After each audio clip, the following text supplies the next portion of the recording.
3, 2, and 1, and here we go. We have YouTube and Twitter via Periscope, and now Facebook has finally jumped into the stream as well. Welcome, one and all, to another Tuesday night interview session. You know me, I'm Andrew. I've been joined, as always, by the lovely Nikki. So say hi, Nikki. Hi, Nikki.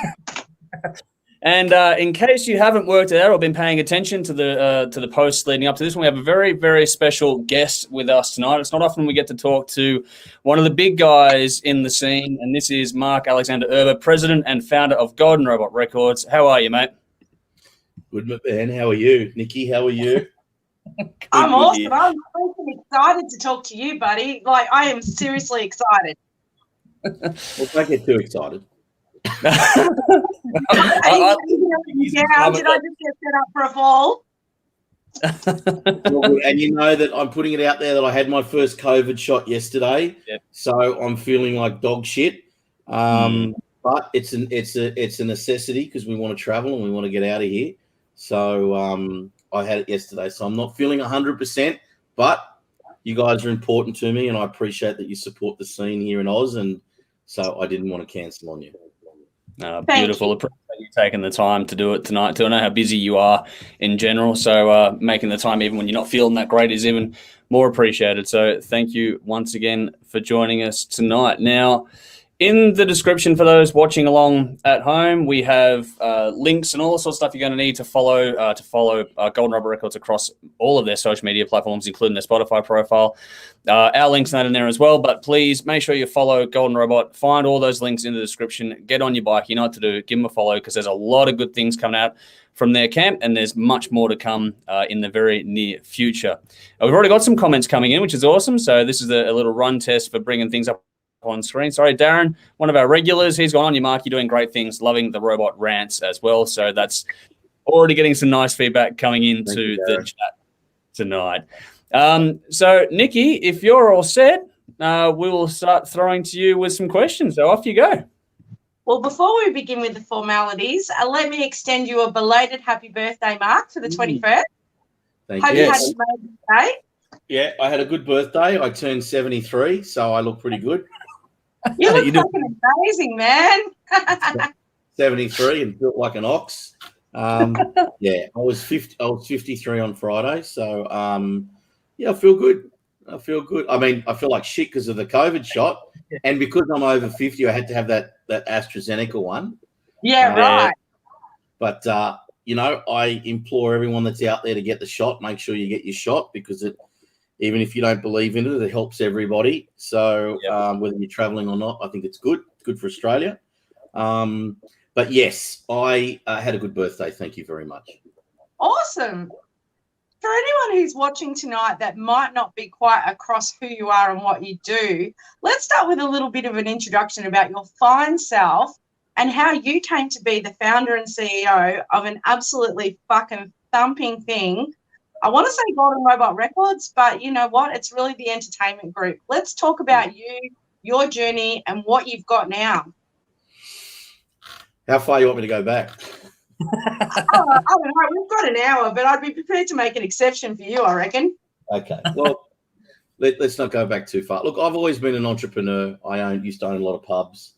And when I had those pubs, we always dealt with music. We were always bringing bands out, and I had a pub in Sydney called the Iron Duke, which was 1997 to about 1999, which still today is still talked about. We really did an incredible job with that pub. It was just something so different. We had a lot of hardcore and punk, and I brought out the Deftones and the Helicopters and Fu Manchu and Magic Dirt, and I think Silverchair played there on and off night. It was Eskimo Joe got their start there on a Wednesday night. So I always loved music, and you walked in there and had like a big Cramps poster, or it had whatever it was. It was just it was like the CBGBs of Sydney. Yeah, awesome.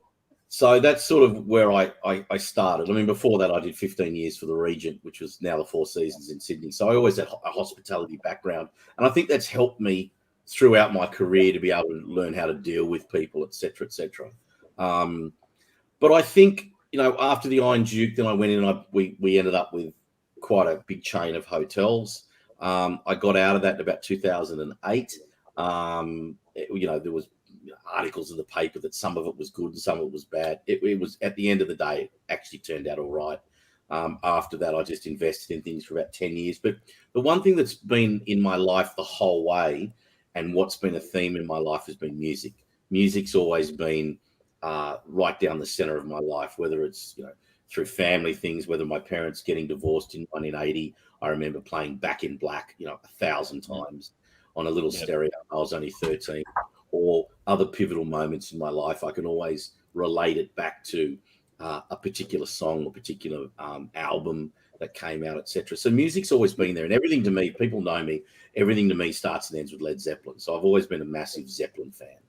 And after I got out of the pubs and sold it and sort of semi-retired for a while, I spent many years, going to Europe and America, etc., and buying first pressings of Zeppelin and the Stones and the Who, and like Greek pressings and Korean pressings and Japanese pressings. It's just awesome, absolutely awesome. So that sort of cruised along for a while, and then dabbled in a few things. And then my son, who was born in about 2003, he ended up starting drums at about 4 or 5, and he quickly became a little prodigy. He hates the title, but he became a prodigy, and or was a prodigy, and he ended up at age 9 on Australia's Got Talent, and he was that little blonde kid when Kyle Sandilands was on it, and Danny Minogue, etc., etc. Yeah. So it was the cool. It was the cool time. I think Channel 7 had it, and he nearly won that. His backing band, funny enough, was the rhythm section from the Preachers. Who actually mind. Is this at 9 years old? What was that fell off the door behind you? Was that that was my Babes scarf. The Babes are a band from Adelaide. We love you, Monty. It's all good. Okay, but I think it's got a life to it. I know, right? Came alive. If it jumps back up, then we're going to start worrying. I'm recording. No, instead. So anyway, Jagger went on that, nearly won it, popped out the other end, and I thought, fuck, what do we do with this kid? And being the entrepreneur, I didn't want him to end up being a novelty, which so many of those young kids become novelties. And so we ended up putting him in the studio. I can't remember how it exactly happened, but I was looking for Steve Albini, the famous producer. I thought I'll put Jack, my son, in the studio with Steve Albini. But I got mixed up and confused, and I ended up hooking up with Steve Balby. I know who you're talking about. All right. Right? Steve ex-Noiseworks. Here we go. Electric Hippie. So Steve Balby, another guy who was in Pearls and Swine, and he's got a couple of bands in Melbourne, crazy Mark Ward, who's an incredible guitarist. So Steve and Mark and Jagger, who was 10 at the time, went into a studio in Sydney and made this incredible album. They called the band Moon, and the album was called The Orbiter. And I have to say to you, it's one of the best rock albums ever. It is an incredible album. So Steve and Mark and Jagger made this album. When they came out of the studio, I thought, well, fuck, what am I going to do with this album? So I shopped it around America, and I shopped it around Australia, and nobody was interested. Nobody gave two shits about rock and roll. So I ended up thinking, fuck, I'm going to do this myself. So the entrepreneurial light went off, and I was sitting there in the studio, and I was thinking, what am I going to call this thing? And when the boys came out of the studio, I gave them all a little gift. I gave them all a little golden robot. Yep. Exactly that guy. And that's how Golden Robot started, because I thought, I'll call it Golden Robot Records. So that's how it started. So that was in about 2015. And we put out the album Moon. Moon was Golden Robot. I think it's GRR 00001. That was the first album we ever did. That's fucking awesome. And it's your son's record. Yeah. That's beautiful. I was not expecting that story at all. Yeah, it was a real family orientated start. So long story short, 2015 we sort of found our feet here. And look, if anyone knows me, I don't do things in halves. When we had the pubs, I didn't want one pub. We had to have a chain of pubs. And it was the same with this. If I'm going to do this, I'm going to set it up properly. So we ended up getting some local distribution. I think it was with MGM, and we employed a PR person, and then I just went around and started knocking on doors, and signed the Super Jesus, and Angry Anderson was about to retire and go up the North Coast. And I grabbed him and said, "No, let's do a couple of albums together, and let's go through some old things and put some live albums out." And we subsequently did 4 albums together. So we had Rose Tattoo and Super Jesus, and we went to sign the Choir Boys. We didn't do anything with them, but we signed them. Then we did local bands, and it was great. We had a really great. We did My Sex. We did an album with My Sex with Balby singing, their first album ever. Post everything that they were going through. So it was a really great mix, and Nick Barker came on board, and et cetera, et cetera. And then that turned into things like Steve Kilby doing a solo album, the Horsehead reunion that we put together, et cetera, et cetera. So it was a really, really cool start. And we got together. When was that, mate? When we were down in Melbourne? That was, so 2018 thereabouts, from memory. Yeah, it was April 2018. Yeah. Yeah, well, 2018. I reckon it was before that, mate. I reckon it was 17. Maybe anyway. 2017.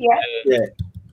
So we were getting a good vibe. I've always been a really good brander. I know how to brand things. So it was always about branding and marketing, et cetera, et cetera. And I always knew that there it is, the little logo was always going to mean something. So from there, I ended up traveling to the States a lot. And I ended up getting through Tracy Guns, who I met, and now we've signed the other LA Guns. But through Tracy, he introduced me to a couple of people, and a couple of those people I worked with for quite a few years. And we ended up going, look, how, a few particular people in LA sat me down and said, well, how fucking crazy are you that you want to do this? And I went, no, I'm off my tree. I want to do this and go as hard as possible. So, we talked about the cost of it all. We talked about where we were going to be in 5 years. And we talked about, again, are you that crazy to even contemplate taking the world on with a label? And I went, yeah, fuck yeah, let's do this. I rock and roll is everything. At that point, nobody really, everyone says rock and roll is dead. It's never been dead. It just sometimes goes a bit more underground than it ever has. So we put together some shit hot distribution around the world. There's, Believe is here in Australia and people deal with soul food, but I was one of the only companies in the early days to actually get a deal straight out of Germany. And I've still got the deal. So our main distribution hub is Europe, which gave me an in into Europe straight away. And then we put the rest of the distribution across the world. We put our PR and marketing teams in, and then I went out after bands, and we had to get the checkbook out, and we went hard, and we were signing a lot of bands. Still the bands we've got today, Gilby Clark and LA Guns and Jefferson Starship and Vanilla Fudge, et cetera, et cetera. Yes, we signed Skid Row and King's X and all those in the beginning, and John Sykes, and there's stories behind all of them, why those albums, one of them will come out on Golden Robot, why the other two aren't coming out on Golden Robot. And I went through many good things. I went through some horrific things where we got ripped off for $50,000 US because a manager said that he represented a band and he never did. And so I learned in that early days what not to do in this particular circumstance. So I thought, well, that 50 grand that we lost might save us $1 million down the road. Did we overpay for certain deals? We did. Were we undercapitalized in the beginning? 1,000%. Were we learning as we were going? Yes. But it came together. It really came together. And being an entrepreneur, it doesn't matter what happens. It doesn't matter what you go through. It doesn't matter who's negative, who's positive. You always get up the next day, you dust yourself off and you go, fuck, I'm back into this. And you're excited to do it. So that was sort of really the essence of how it started and where it went. And if I look at where we are now, there's some people that have never heard of us. And look, they've heard of us in America and Europe. We're actually quite well known. In Australia, not as many, because I've kept my head down here. I've been through the tall poppy syndrome here, and it's not a nice thing. And you just couldn't be fucked with it. I'm too old for it now. And so you keep your head down. However, the people that haven't heard of us and then go and look at my roster and they go, fuck, Hurricane Number One. I remember they were as big as Oasis or Vanilla Fudge or Phil X, who's Bon Jovi's guitarist, or Hardcore Superstar or whatever. Yeah. I love that band. You got Little Caesar, man. I fucking love them. Yeah. And you look at these bands on the roster and people go, where the fuck did you guys come from? Like, how did this happen without us, without anyone knowing about it? And I quite like that. And I quite like the fact that we've taken that sort of, we haven't sort of shouted from the rooftops, oh, we're here, have a look at us. I was like that probably in the old days with the pub company. I was definitely like that. But not these days. I let the music do the talking. I let the artist roster do the talking. And I think that the Australian music scene needs a good shake-up. It's certainly there's some things that go on that need to be shook up here. Certainly in radio. Radio is a fucking disgrace here. It's just, I mean, I read the other day on one of these blogs that I won't say who or how, someone resigned from a position in a top network. And I thought, oh, fuck, thank God for that. Maybe they'll play something other than the Choir Boys. And I love the Choir Boys, but I don't need to fucking hear it all the time. I got a thousand Australian bands that should be up there as well. And it's I mean, we got Ashen Moon. This is how shit the scene is here with radio. We got Ashen Moon. And I implore anybody that loved In Excess or Duke Cartel, because Gary Beers from In Excess is in this band, Toby Rand is singing, Jimmy Curry on guitars. These guys have spent a fortune on this album in Gary's studio, and it is a phenomenal album. It's a phenomenal Australian. Although they live in LA, it's a phenomenal Australian album. When we were here to get it played on the radio, Triple M wouldn't play it, and I don't give a fuck if I mention them or not. Triple M wouldn't play it, but what they did is they wouldn't play the song, but they'd interview Toby and Gary on the homegrown section. This is homegrown. This is Australian music. This is what it's for. They only interviewed them and played the song in the background. They wouldn't play the whole song. Yep. That's not cool. What is going on in this country? Nothing good. Absolutely preaching to the converted. Oh, we just want to be on Triple J. I said, no, you don't. Don't even worry about it. Don't even focus on it. Don't worry about it. Let's get you on college radio in America. Then you'll be a fucking superstar. Don't worry about it here. And unfortunately, that's why we work overseas, because it's just not cool what's going on here. If anyone really thinks they support Australian music on the radio, they really don't. So you got to come up with it elsewhere. Do you have a relationship with the Lazies? Have I seen that somewhere? Yeah, we did Tropical Hazards with them in the early days. Yeah. And it's like, fuck, that pissed me off. I mean, hang on, it didn't piss me off. They did what they had to do. I respect it. But it pisses me off that we can't keep a band like that in Australia. It really fucking grinds my gears. Look, at the end of the day, you're looking at a population of 25, 26 million, whatever it is. And then you go and look at Germany, where there's 85 million people. So it's all mass. I mean, we can have a hit overseas that makes serious money for a band. And that's why they're overseas, because of the population. And when you have closed-minded attitudes like the radio I was just talking about, I mean, I've been watching, and don't get me wrong, there's some fabulous people in this industry here that are doing fabulous things. There's absolutely no doubt. But there is a certain cross-section that are really insular, and they think that they're the mafia here, and they think that they're doing everything right. They're actually not. They keep setting it back. I mean, I watch these blogs coming through. Do you watch those blogs? I'm not going to name them, but every day there's another one. And I do like the Music Network. I think Jake and all those guys are fantastic. They're on the edge of what's going on. But you read some of these other things, and are you kidding? I am so bored with it. They talk about the same shit. They hash the same shit. It's obvious that the majors are paying them to put things up there. And so, come on, call it for what it is. And it's boring. It is boring. Go and spend a month or two in LA or London, and you'll really see a vibrant scene of what's going on. So anyway, look, it's not an easy business. It's a hard business, but this is where we are today. We've built it overseas, and COVID has made us re-look at Australia. COVID has made us increase our Australian roster. There's absolutely no doubt. And there's some, awesome bands that have come on there. You had them on Shotgun Mistress and Stone Trip. I'm looking at Ashen Moon. I'm looking at the thing, Mark of Cain. All these great. Oh no, I saw Mark of Cain. Fuck yeah. We did Battle Sick last year.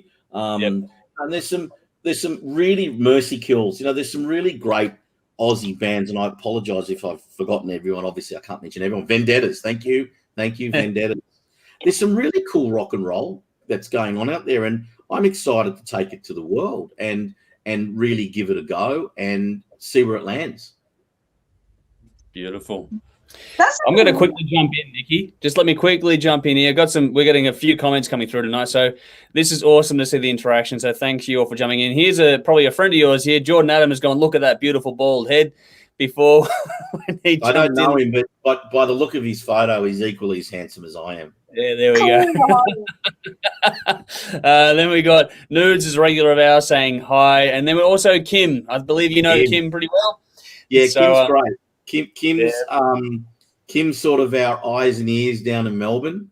And Kim's great. She brought me Stone Trip, and it's a true story what happened with Stone Trip. When it first came across my desk, you got to appreciate the fact we get our fastest growing department has been our A&R department. So we get about 300 demos a week from across the world. Yep. And I don't want to be one of these labels where they can't contact you. I don't want to be one of these labels where you're up yourself and you don't reply back to bands. Even if the music isn't what we're looking for, I still want to go back to the band, or one of the staff will go back to the band and go, look, this isn't right for us at the moment. However, keep doing what you're doing. You never know. So Kim, so I'm hearing all these different bands, and Stone Trip came across, and I listened to it, and I listen to everything because I like to listen to things in the cars or on my stereo or on my phone or iPods, whatever, AirPods, and I listened to it, and it was okay. It was okay. I didn't think twice about it after I heard it. But then Kim said to me, no, you need to go back and listen to it properly. And so I did. And so I cleared my desk because I'm always doing 1,000 fucking things at once. So I cleared my desk and I listened to Stone Trip again. I went, actually, she's right. There is something here. So we ended up signing that. And that was 100% because of Kim. And they're great boys. I mean, this is the thing. And I'll shoot across a whole lot of different subjects. So rein me in when you want to. But this is the thing. There is so many great bands out there that deserve to let the masses hear their music. Now, to sign a band, even if you're just doing, this is where people get it wrong. To sign a band just to do distribution costs money. You've got wages. You've got press releases, you've got digital marketing people, you've got this, you got that, you got this, you got that. So there's an intrinsic value to signing a band. So you can't fucking sign everybody. I wish I could. And we've got, 360 bands now across the roster, and I reckon we'll end up, to be perfectly honest, with probably 1,000 bands by the time I'm finished this across maybe 20 labels. And we're at 10 labels at the moment. So my point being, when you do hear something, I've got quite a high bar, but when you do hear something that really resonates with you and it's genuine and it's authentic, you go, you know what? I need to help these guys. And I need to do what I do and take them to the world. That's what I'm here. And I'm very passionate about that. I'm very passionate. And my guys say to me all the time, the staff, and we've got a lot of people, with 75 to 80 people working for us across the world now. And they say to me, you what is your criteria of signing people? We talk about this, and I go, look, it's like going to blackjack, and you sit at the casino, and instead of putting $1,000 on 16 red, you spread your chips out across. And yes, LA Guns, that sold its head off, right? Yeah, that's the LA Guns album. So that when you purchase an album or you pay in advance for a band like LA Guns or or we own the masters to this, for example. When I paid that money and got delivered an album, I knew I'd make my money back and we'd continue, mate. That's not the issue. Same with Vanilla Fudge and The Answer and Jefferson Starship and all those bigger bands. Absolutely no. Dizzy Reed's from Guns N' Roses. We've got 3 members of Guns N' Roses on the label, so you know that their stuff's going to sell. But then there's the middle range bands that could be the next big thing. Ghost of Sunset, or I'm looking at the thing here, the Crooks, or any that we've got a really, really good amount of bands out of the UK now. And it could be Scuttlers, it could be Dirty Laces, Callow Youth, it could be any of those bands. Really great bands. But then's my favourite. Then there's the third level. And that's and I'm not saying levels as in height. It's next. Then there's my favourite. They're the bands that I sign because I love them. All the staff love them, and we don't give a fuck if it makes money or not. We don't set this up this isn't about money. This is about creativity. We've done this to create something. Money to survive is a byproduct, to pay your wages and to produce this and make that, etc. So this is about passion and creativity. But then on that level, this is what drives me every day. The Nick Barkers. I mean, I fucking love Nick, and we just got his whole back catalogue with the Reptiles, and they're about to go out. We'll have to do a gig in Melbourne together. Hopefully we'll get one of our bands to open up on it. Nice. But, Nick Barker. And then you've got Stuart Cunningham, who was ex-Asteroid B612 that is just about to come out with a new album for Leadfinger, and the Yes Men and Proton Energy Pills. And then you have, like what we said, Mark of Cain or Steve Kilby or Johnny Casino, which was Asteroid B612. We've got his whole back catalogue. People don't know we've got all this stuff, and they're the ones that I love because they're love projects. You just want to. You feel honoured. I feel honoured to see the Golden Robot. I mean, I was listening to Nick in the early '90s, and now to see it up on Spotify or iTunes, whatever, or a physical product, to have Golden Robot Records, it's like, oh my god, this is unbelievable. So I still get those moments that I'm purely blown away by what we're able to achieve. So if I can then take all that and then go and sign a band like Stone Trip or whoever that have been grinding the gears for years and they need a leg up, I'm stoked. Yep. So this is really interesting, and you've kind of just answered one of the questions I had for you. Over the course of Andrew and I doing our Tuesday night chats, we have spoken to Cicada Stone, we've spoken to the Vendettas, we've spoken to Stone Trip, we've spoken to Shotgun Mistress. We're not intentionally targeting your bands. It just happens that way because it's what we also are passionate about. And one thing every single fucking one of those bands has said is how much they appreciate and feel valued and supported by you and Golden Robot Records. They're incredibly appreciative and loyal to what you do for them. And off air, we had a little bit of a discussion. And I think one of the things I wanted to highlight is the difference between you and maybe a distributor is that extra passion and that extra effort that you put in. You just don't take the cash and go. You actually invest in them. Would that be a fair comment? 100%. Look, we all need distributors, but our distributors that work for us do a lot for us overseas. The distributors are the one they're the ones, the teams behind the distribution channels that we have in America or Europe or Japan, etc. They're the ones that are hitting up Spotify for the playlists. They're the ones that are hitting up iTunes, etc., etc. We have our own contacts as well, but they're the ones that are really going behind the scenes for us. So yes, it's all distribution, marketing, PR, etc. That absolutely is an intrinsic part of what's going on. But you need that passion. You need to be able to get behind it. You need to be able to get behind the bands, and you need to be able to fall in love with what the bands are doing. And I've got to say, I work with people all around the world every single day, and I work with some great managers here in Australia. I work with some really good people that they're just as passionate as I am. They're just as they believe in what they're doing. Like I deal with, the Stevie Bars, who's Ella Fence's manager.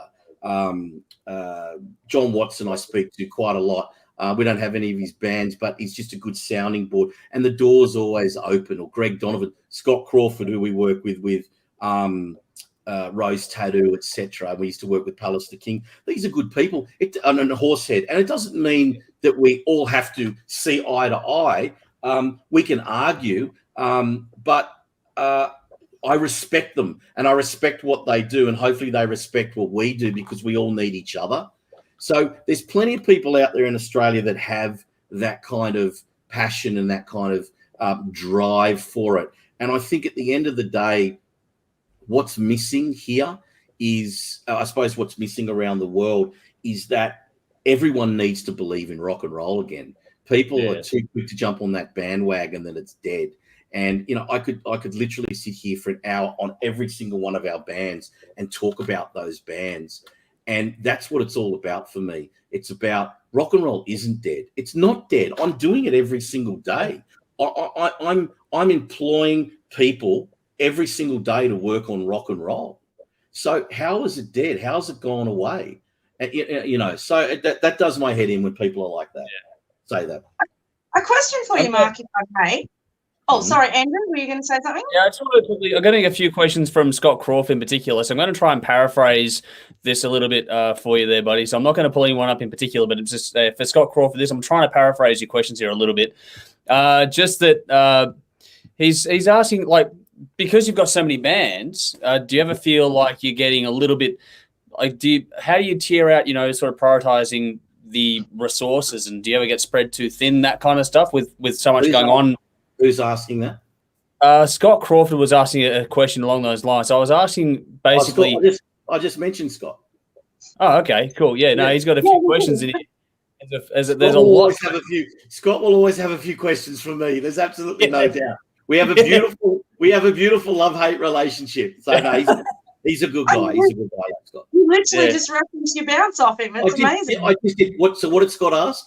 Now, he was asking, there's a few questions in here, but I'll just go with the one that I think is like tying into what we've got here. So one is, what's your favorite artist you've broke across the last 3 years? Another one is sort of like just how you spread your resources, just generally how you spread your resources. Because you mentioned before, well over 100 bands before on your roster, and you want to get to 1,000, you were saying before. Well, over 350 bands. Sorry, yeah, 350. And so if you've got that many, how do you know, what's your favorite so far you've broken? But then also, how do you sort of dedicate the resources that you do have on hand, because you're employing how many people across the world? How do you sort of spread that out to make it? Do you focus or you know, spread it out a bit? And so let's preface it with this. Let's go back a step. Yep. That during COVID, when people were laying people off and closing their doors, etc., I was very proud of the fact that my staff never had to worry 1 week that they weren't going to get paid. And every single week they got their money in their account, like they do every week. But that was a particularly hard year that year. Yeah. So I was very happy with that. So what we had to do is, yeah, you're right. You can't go and spend $100,000 on each band. Sony's not going to do that. So you have to be very careful with where you spend things, and you have to be very careful with how you do things. And one of the ways that we've been able to survive is I've got a really good marketing department. I've got a really good digital marketing department. I've got a really good PR department that works for us directly. So I get a lot of bang for the buck. So if we put out 20 press releases a week, or 30 press releases a week, or whatever it is across the world, the way that we do it is we'll put one out in Australia, we'll put one out in America, we'll put one out in Europe, we'll put one out in Japan, etc., etc. The intrinsic cost of that is the same whether I'm doing one or I'm doing 100 press releases. So I've been able to put the business in a position where, as it grows, it's not such a burden on us. Where you choose to spend the money, well, that comes down to the contract. You know, in the very early days, and I referenced this before. Look, in the very early days, we didn't do everything right. We were learning on the hop. There's no fucking rock and roll. How to run a label for dummies. You just gotta, you know. Mark, you said you've been going since 2015. You've been doing it fucking 6 years. What you've done in 6 years, mind-blowing. Mind-blowing. It's been great, and you make mistakes. You get to a point where not everything has gone to plan. But what's important as a company is you learn from that. It's important to be able to, and I know for a fact, and people can scoff and people can laugh and et cetera, I know for a fact that 90% of the bands, 95% of the bands that are with us have got a better leg up to get more streams on Spotify, more people to the show, more interest, because they've got a team behind them that are pushing from all these angles. I'll give you an example. We went and we started up a new production division about 6 months ago.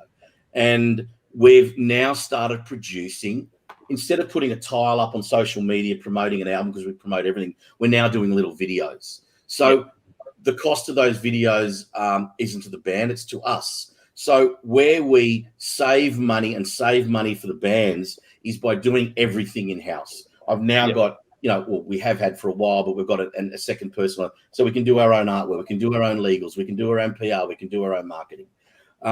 So that's how we keep it surviving. But to answer the other two questions, that is a hard thing. If you're sitting there and you've promised a band $20,000 and you want to spend $20,000 on them US across the world, and you've had really good bang for your buck for $5,000 or $6,000, $7,000, do you really want to go and spend that other $13,000 so they owe it to you? So in the old days, we'd handle it differently, but these days we would sit down and go, right, this is where we are. What do you feel we want to do? Where have we not achieved what we wanted to achieve? And then we will spend that money accordingly and work with the band. And we've been doing that probably the last year, 2 years, and that works much better than getting to an end of a contract and they saying to you, oh, well, there was another $15,000 you didn't spend it on us. It goes, and it was like, well, yeah, I don't want to waste money either. It's not going on a tree out the back there. We've got to be able to spend that money accordingly. And I think we've got much better at that as a label to be able to cost effectively spend our money. And a lot of that cost within house has saved us a lot of money, which in turn saves the band money so they don't owe the label. Yep. So, Mark, a question that I'm sure a lot of people, if they're not watching live, if they watch this later on, are definitely going to be interested in. What gets you or your group's attention? Like, anyone can send you an EPK and they can send you a reason why you should listen to them. But at the end of the day, what is going to make you take notice of them? Is it the sound? Is it the hard work they put in with gigs? Is it their promotion?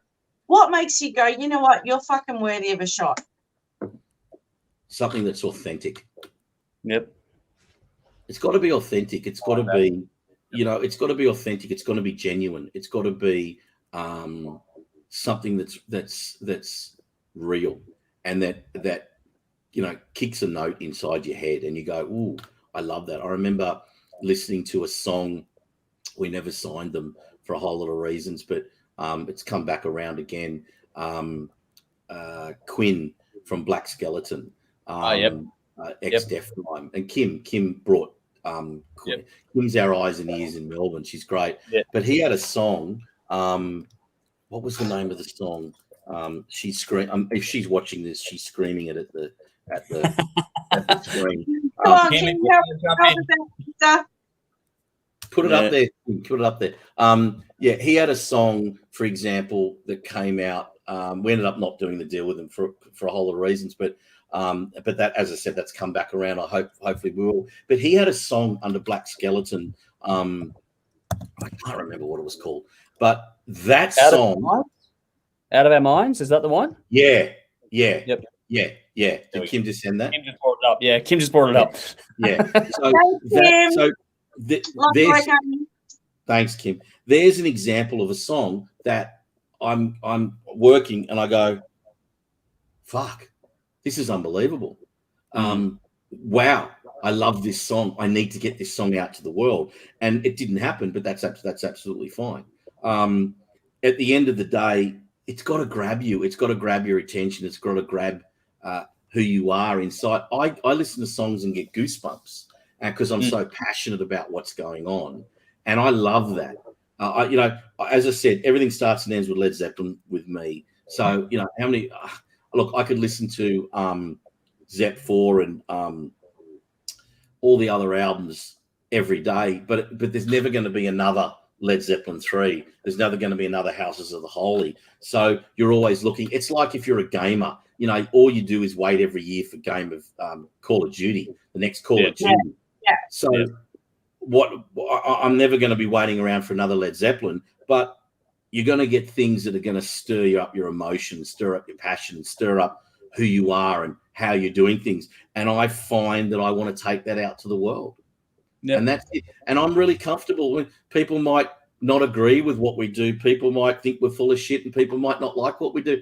I really don't give a fuck because I'm really comfortable with where I am and what we do and how we do it and what we're doing for our bands. And, you know, when people drop the jealousy and drop the bullshit, they're actually not too bad of people. You know, they get a bit of alcohol in them and they tell the truth. They're not too bad. And, you know, there's haters out there. There's haters out there and there's people that always have a comment that's negative. That's just the Australian way. But it doesn't worry me. We just keep moving forward and keep doing what we're doing. And, you know, at the end of the day, we'll anyone that thinks it's not the right way to go and you don't need a label, you don't need, well, you know, good luck to you. On the flip side, Mark, in opposite to that question, what's something that would turn you off? If someone was to send through a demo or a link or whatever, what's something that would make you go, appreciate your time, but not for me? No, thank you. And this is basically a learning curve for anyone who might be watching this, what not to do. I think you've got to have a certain level. There's got to be a fine line between humility and saying that we're the next big thing. I mean, we had a band. I mean, we've got some fucking great stories. I mean, we were on a Zoom the other day with Corey. What was his name? Corey. He's got that album out, and it was voted the worst album of all time. What was it? He was a child star, right? He was a child star. Corey Feldman. Oh, Feldman. Yes. Okay. Yep. We were on with him the other day talking to him about it, and it was more about what's this guy going to be like to work with. And I thought, if he's taking the piss of his own music, then I understand it. But he was actually really serious about his music, which is fine. Okay. But it ended up not being for us. So I've had all these incredible circumstances of these incredible different things that I've dealt with overseas. But I had one band that sent us an email and said that they were the next Nirvana and they were the next big thing and they were this and they were that. And we listened to it and we've got some good people. Jagger, my son's working for us with Riot Records. And he's got an incredible band called The Kids and he's just recorded an unbelievable solo album. And I really trust his ear. He's got a great ear. And then Scott in America's got another great ear. And there's a few others as well. And we were all sitting there going, have we missed something? I mean, if you're really raving about it, have we missed something here? And it wasn't as good as they made it out to be. Now, let me just say, and that's cool. It doesn't have to be. It doesn't have to be the best. Sometimes you can hear a song and it might not be the best thing in the world, but you can hear something there. There's something there to work with. There's something there. So, you know, I think you've got to have some humility and you've got to be genuine. Yep. Yeah, right. You got to have some humility. You got to be genuine with it, and you got to be able to approach the record company. And don't approach a record company via Facebook and Instagram. There's a tip, right? Yep. There's a tip, and we always say, you know, go to the website and go through the proper channels. That's the way to do it, because it doesn't seem as real. It just seems like you're having a stab at it. Go through the proper channels is probably the best way to do it. And because that way it doesn't get lost as well. We have a proper system where, you know, everything gets correlated into a spreadsheet. And we know what we're doing. And if we're saying yes or we're saying no, et cetera, et cetera. So that would be my advice on that for sure. Cool. So I decided to play a game. You know, I just was looking around my personal collection going, you have so many bands that I personally love, and that's just Little Dumb Nicky in Melbourne. The thing that trips me out about you is the balance between the bigger international stuff and the focus on the local stuff. You referenced COVID before. What I'm really interested in is, as someone who was in Melbourne, who was in lockdown for an extremely fucking long time, it really did make me go back to the records, back to CDs, not just Spotify, back to my old collection, going through my memories and what the Horsehead. I've got a signed Horsehead CD. That means the world to me. How much over COVID did it hurt, say, sales in music? Like, if you don't have a band out there gigging, can they make up for that in their social media presence? If they have a way of connecting with the fans and still putting out music, it doesn't mean they're dead because they're not gigging, right? Look, I think 2020 was a good year. Our sales were really good, and I think that at the end of the day, we had some really top sales across 2020. And I'm going to answer the question in a couple of ways. And it sort of goes back to Scott's question before, what bands did we break in the last 3 years? And to me, it's not about, look, as I said to you before, I've got bands on there like Races Collide, Scuttlers, all these bands. The Crooks in the UK are about to take off because Liam Gallagher has just fallen in love with them. And they're about to be the next big thing. And I made a really good decision because they asked us for money for the studio. And I said, all right, we'll pay for the next 3 or 4 tracks and have the masters. And I think that they're about to take off. So it's going to be amazing. Yeah. And they're lovely, lovely guys. And they've got a great manager over there. Cool. So I think when you say the bands that we're breaking, it's all a narrative. It's not an overnight thing. I don't believe it's an overnight thing in this business. If you take a band like the Crooks or any of those UK bands, for example, it's a singles market. So if you break it down to, even Gilby's CD or LA Guns, for example, I've had that for 2.5 years now, this album. And we decided to do 4 singles before we dropped the album. And that is so it's not an overnight success. It's a narrative. It's telling the story. It's one single, doing the press on it, doing the interviews on it, doing what you need to do to promote the single, whether it's a video or et cetera, et cetera. And then that leads into the next one, not 3 weeks later or 4 weeks later, but maybe 8 to 12 weeks later. And that gives our teams behind the scenes to then go and talk to Spotify, talk about the marketing plan, talk about what we did with that single, talk about the hits we got on that single, and then bring that forward to the next single. So it's a narrative. So you're really breaking a band, to use Scott's word, you're breaking a band over 12 months, over 24 months these days. It's not an overnight success. I won't say what it is, but I know with the LA Guns album, that we sold more vinyl. And so let's take a step back. The first single came out in February last year. The last single and the album dropped on November 13, 2020. And I know one, and with all the bullshit between the two bands going back and forwards that I don't get involved in, and all the lawsuits and everything that's settled now, at the end of the day, that outsold any, except for the first album, I'll say that, except for the first album, which sold about 1.5 million copies to 2 million copies. In its day, it sold more now. This was their best-selling album they've ever had, ever. Wow. And that's on CD, etc. So that's breaking. It was a new band. Yes, it's got the name behind it, but over 12 months, we told the narrative and we broke it across there.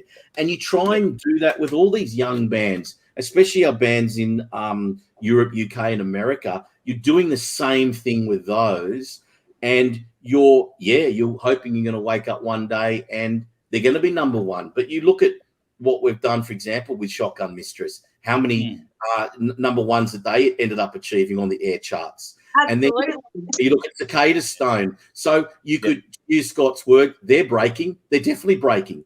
Each single doing better than the next one. They're Cicada Stone. So, you're breaking them. I don't think anything anymore is going to be an overnight success. I really don't think it is. I think it's a marathon. You've got to stick to your guns. You've got to work with the band. You've got to work socials. You've got to work the digital side of things. You've got to work distro. You've got to work PR. It's just a long-term play, and you will break a band. And if the band goes back to what we said is authentic and it's real, it's going to happen anyway because their music's going to resonate with the public. Yeah, that's awesome. And we've been doing this, mate, for 12 to 13 months with really no touring. Imagine when touring kicks back in. You're going to be happy with that. Totally. And funny, because some of the international bands you represent have been over here, and that's amazing. And I can't wait till that actually comes back, until the borders open and it happens. I might be dreaming there for a while, but no, there's a lot. We've dabbled down into touring, and we've got this over the next 12 months. We're bringing out about 9 to 10 of our bands, which will be great because then the Aussie bands that are here can jump on those tours. Yeah. Yep. And that's And vice versa. And vice versa. They can go over there. And you know what? I have to say, people can say whatever they want, however they want to do it. But you look at when we sign a band, you look at the vibe, how they all promote each other. Wild Street in New York is promoting Shotgun Mistress. Ghosts of Sunset LA are supporting and Cicada Stone. And they're saying, welcome to the family. It is like a vibe. It's like a family. Yeah. I'm really proud of that. I think that that's super cool. You know, Jordan popped his head in before, Jordan from Silverback. And the cool thing about him is when he brings an international out, he gives the local the support slot. And something that's been a topic of conversation amongst our circles lately is there's all these tours coming out with all these artists that were from the 80s, 90s, noughties, which is great. But they're all secular and there's no up-and-comers supporting these bands on these bills. And they're great bands that we all grew up with and we fucking love, but there's no new blood. There's no exposure for the newies. And to cross-pollinate someone who's established or more successful and have a support that's up and coming equally as good, just unknown, I think it's a beautiful thing, and good on you if you can do that. That's amazing. Yeah, thank you. And I think that, you know, each of us is a piece to the puzzle, right? Whether it's saying, you know, I love Nick Barker, we want his whole back catalogue, which we've got. Whether it's Rose Tattoo going out and doing a show with Nick Barker and the Reptiles. Whether it's us taking the Velvet Starlings from LA to Europe. Whatever it is, we're all a piece to this puzzle. And you've got to work with like-minded people, and you've got to work with people that are good, and you've got to work with people that believe in what you're doing, and there's got to be some trust and honesty and transparency there. And you just, you know, you pick that, and at the end of the day, the bands come out the winner. Yeah. And that's the rock and roll. It used to be a catchphrase of mine all the time. Rock and roll is always the winner, and that's what it's all about. And most of the managers in Australia, and LA, and the people that we work with do it because they love music, and they're not necessarily going to live in mansions. Well, I have sat with Doc McGee, and that was very interesting. That was an interesting 3 hours. Do we need another hour for that, just to delve into that? There's a picture of me and him. He pulled out his first $1 million he ever made from Bon Jovi and Kiss. That was, in fact, the guy that I was in the office with discovered Bon Jovi. And for real? Doc was manager of Bon Jovi. But they both had different stories. But this one knew what this one was bullshitting about, and this one knew what this one was bullshitting about. So it's quite an interesting. It was quite an interesting. It was quite an interesting vibe. But look, at the end of the day, what we're doing and what I'm proud of most, it's very simple. It's really simple. And I'm sorry to keep using Nick as a reference, and I could talk about 1,000 bands, but if you use Nick as a reference, Nick made an album a couple of years ago with a band called The Heartache State. Mm-hmm. And I fucking love it, just quietly across it. I absolutely love it. And unfortunately, they're not together anymore, but Nick did 2 hours with The Heartache State. And I remember listening to the first album, and I rang him.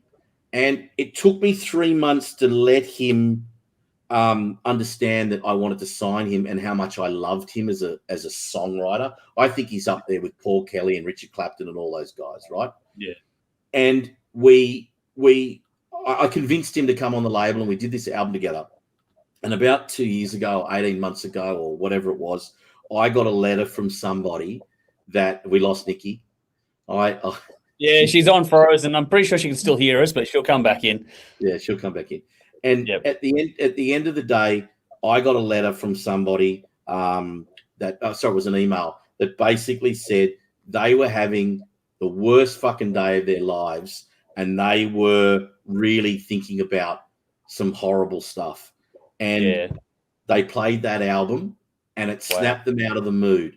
And I just took that to heart so much, because I know 100% that album wouldn't exist if we didn't do what we do. That Heartache State album wouldn't exist today. And that person listened to that album, and it turned them from having a shocking bad day with tragic consequences into an incredible day. And mate, fucking our job is done. If that's what we're bringing to people, one song at a time, I mean, what more can you ask for? Yep. No, those moments are goosebumps moments. They really are special when you run across those ones. We've had a couple in our time as well, and it's always really validating to have that. There's nothing more important than that for me. But yeah, that's what it comes down to, man. It comes down to, you know, if you change one person's life, or you've made one person's life better, or you know, not everyone has to love what you're doing, but if that one person really touches with you and it resonates with them, mate, I think that's just the best byproduct of this of all time. Yeah, that you're putting music out into the world that is making a difference. And look, some of our music we're putting out isn't making a difference at all, but that's just the way that it is. But ultimately, some of the music we're putting out, and hopefully most of the music we're putting out, is making a difference, one song at a time, and I'm extremely proud of that. Well, you should be. You've done a great thing so far, and looking forward to what's coming up next for you guys. Well, big congrats. We haven't even touched on this, man. We could go for another 3 hours, I reckon. But this is the less you've ever spoken. Both of you have said absolutely. This is the least amount you've spoken in anything I've ever watched.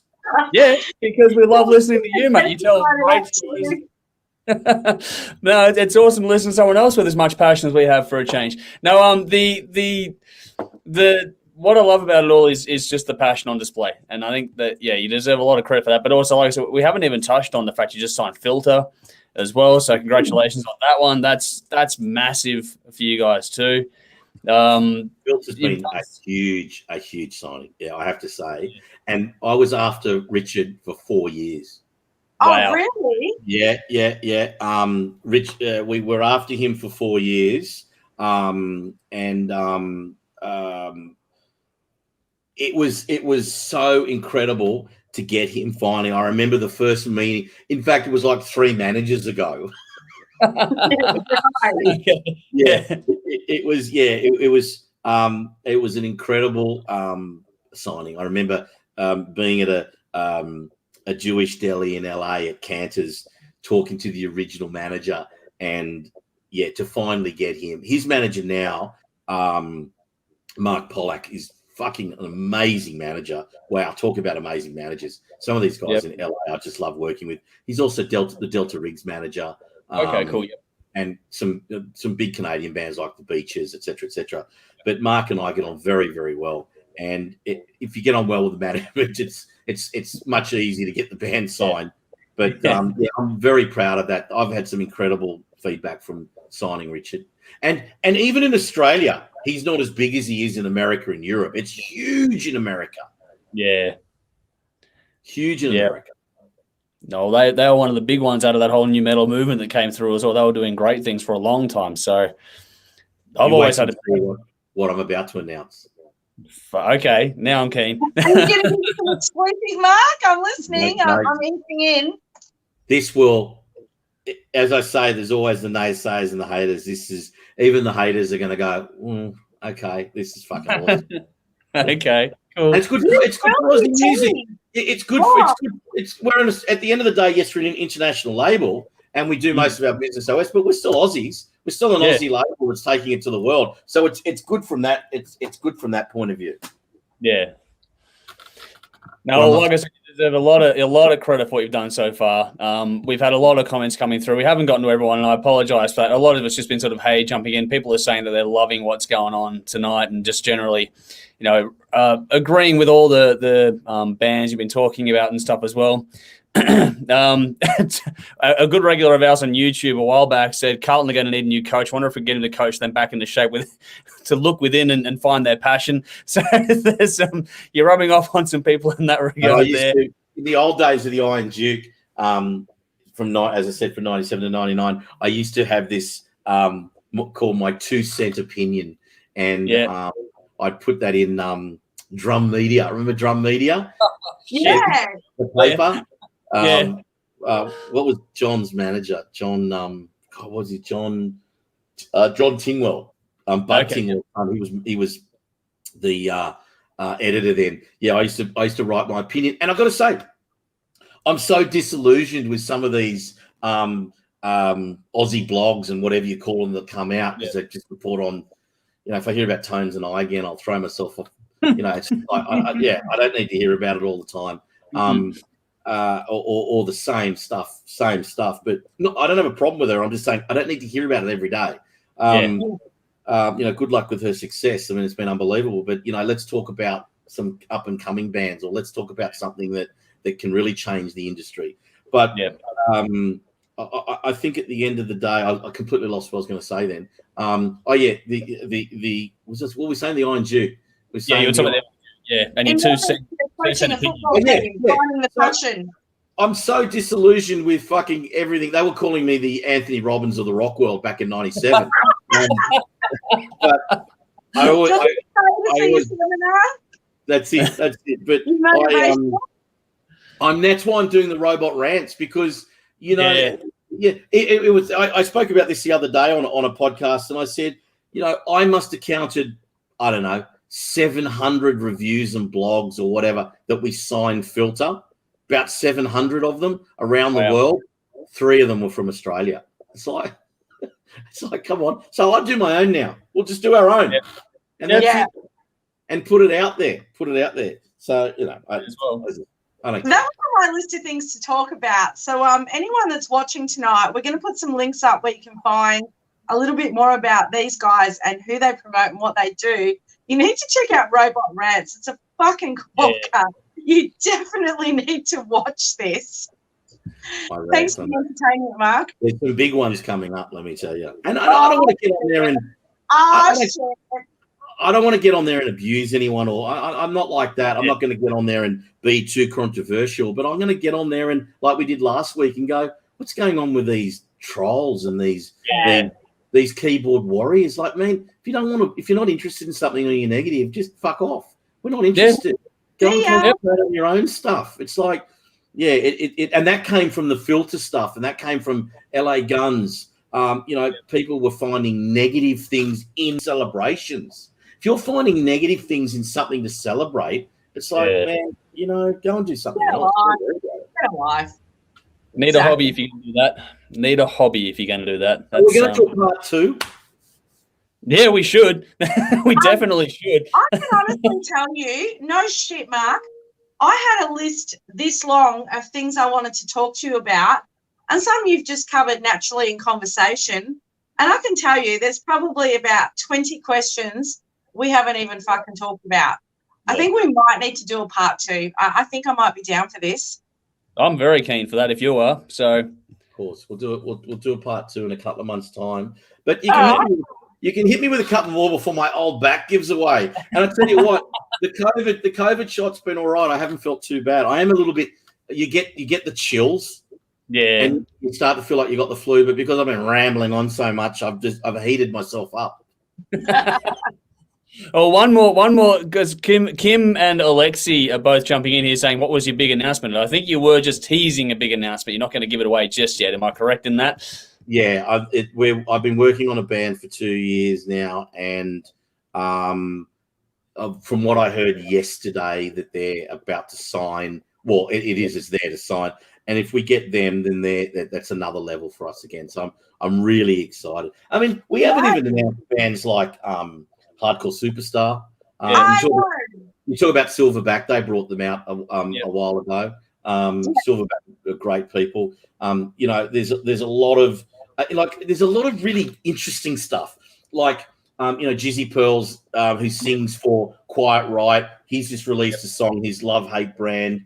Dave Coots. Do you remember years ago when Scott Weiland went into rehab? They started a band. All the basically Stone Temple Pilots started another band called Talk Show. Yeah, right. Well, Dave was Talk Show. Dave sang for Talk Show. Okay, there we go. We crossed paths, and we've just signed him for an album, mate. His stuff is unbelievable. Awesome. He's an incredible songwriter. So there's a whole. You really got to go into our. I'm about to do something with Tony Franklin, who is John Sykes' right hand bass player from Blue Murder, and He's playing in every band. So I implore people to go and look at our roster and go through it and have a look at some of the stuff there. Exactly. That's really super cool. No, we haven't even scratched on that. Go on, Nikki. Sorry, go on. It's all good. Just talking about Mark's roster, I mean, I know about the bands I know about, but when I actually looked at what you've put out, my head just fucking exploded. Like, as I said, Little Caesar, I fucking love that band. I was quite excited to see them. There's a million on there. Like, we're going to chuck the links up. Go and check them out. Not just the Aussie stuff, the international stuff as well. And we're well over time, but I really need to say a massive thank you to Mark. I'm really thrilled to talk to you. I was quite excited when the opportunity came up. I'm like, yes. What you do is incredible. I haven't even fucking touched the surface of the shit I really wanted to get into, but I didn't need to because we'll do it part two. We'll do it part two. And I've got to say, I couldn't do this without the incredible staff I work with. I've got some incredible staff that have. Nadia's been with me. She's run Social Family Records and overseas a lot. She's been with me for years. Pip and Maddie and Scott and Lee and Jagger and all the different people. Even Kim, who work, is our eyes and ears in Melbourne. There's like 80 people, but out of that, there's like 25 of us that are really close. Yeah. That I love working with, and throughout all the labels. We've got Scratches, which is P Smurf, and there's other people that you'd love to talk to, like part of our Die Laughing Records crew in America and Coffin and Bowl. There's this great crew of people we work with that are equally as passionate as I am about rock and roll, and I couldn't do this without all of them. They're amazing. Beautiful. And that's the stuff we didn't even get to. I wanted to delve into those other 10 divisions. That's part 2 because I've got lots of questions for that as well. But no, honestly, flu jab and all, or COVID jab and all, really, really appreciate that you took the time to speak to us. Like, it's genuinely been an eye-opener. I hope that any band watching this tonight gets an insight of things that are going to get you ticks, things to maybe avoid, and just for the general music-loving public out there, have a look at these guys and their roster and what they've got on it, because they support all the local bands that we fucking love and adore and we promote here at the Hard Rock Show and more.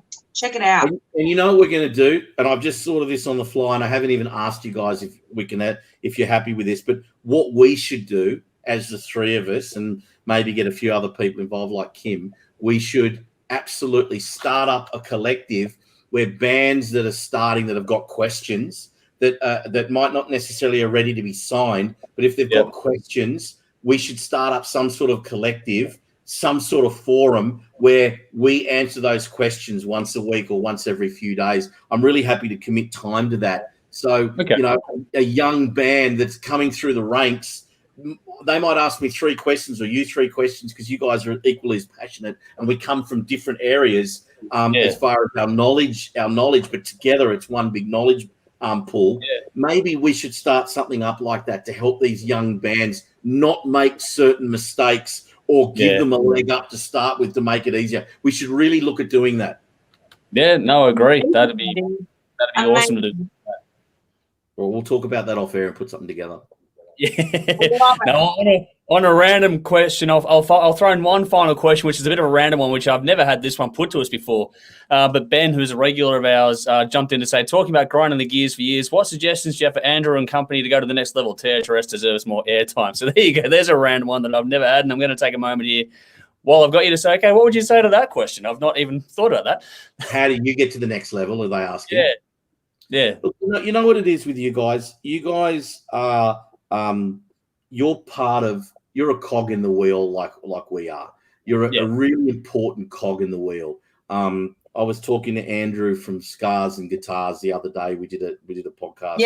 And, he did a show on Golden Robot alone of 50 songs or 60 songs or something. And I never met the guy, and I emailed him and thanked him. You've been around longer, but you're as an important cog as we all are in the wheel. And at the end of the day, if you're only watching, if there's only 2,000 people following you or 20,000 people following you or 200 people following you, your role, doesn't matter how many people are doing it, your role is still your role. You're such an important part of what we are doing. And we couldn't do it without. I couldn't do what I'm doing without you, and you couldn't do without us, because your music wouldn't be seeing the light of day, so to speak. Or maybe it is, but maybe not as effectively, or however you want to look at it.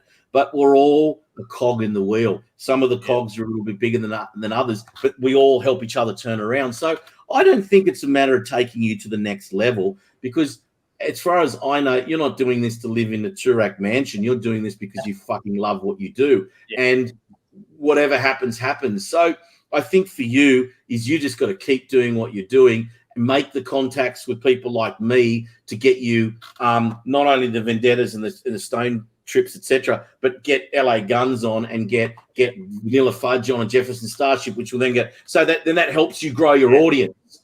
That's the way that it works, that we network off each other. Yeah, no, very good. That is something that we definitely will pursue as well. Now we've got a bit more dialogue going here, which is awesome to have. We're going to be doing that part 2, I think, in the next few months. If you've got some big announcements coming up, we'll tee something up in the next few months after those announcements to catch up with things and see how you're all going there. Getting a lot of do one from LA. Would be good to do one. That'd be awesome. Amazing. Yeah, that'd be cool. I've got to get you guys some robot merch. Yeah, no, definitely. What are you doing, Andrew? What's that? I can see Shotgun. An old band called Dead Star Renegade. That one of our guys that used to be on the show a lot, Jimmy.